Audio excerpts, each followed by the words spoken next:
पंतप्रधान नरेंद्र मोदी आजपासून 2 दिवसांच्या आंध्र प्रदेश आणि ओदिशाच्या दौऱ्यावर 2 लाख कोटी रुपयांपेक्षा जास्त खर्चाच्या प्रकल्पांचं उद्घाटन आणि पायाभरणी.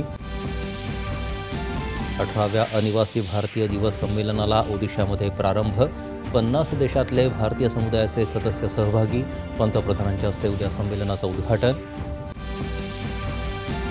अमृतकाळात विकसित भारताचा प्रवास सुरू झाला असून भारत विविध क्षेत्रांमध्ये प्रगतीची नवनवीन शिखरं गाठत आहे.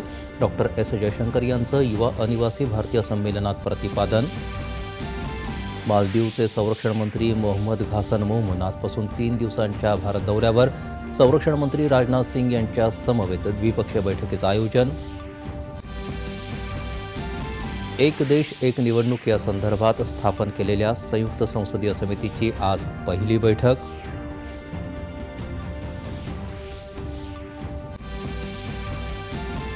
रॉकेट आणि स्पेसक्राफ्ट तज्ज्ञ डॉक्टर व्ही नारायणन यांची भारतीय अंतराळ संशोधन संस्था इस्रोच्या अध्यक्षपदी नियुक्ती.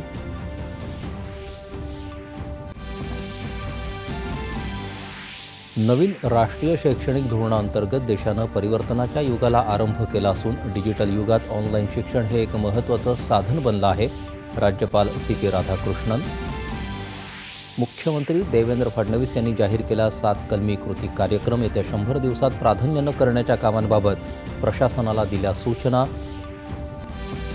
आणि मराठी भाषेला अभिजात भाषेचा दर्जा देणारा शासन आदेश केंद्रीय सांस्कृतिक मंत्री गजेंद्र शेखावत यांनी मराठी भाषा मंत्री उदय सामंत यांना केला सुपूर्द. नमस्कार. 11च्या बातमी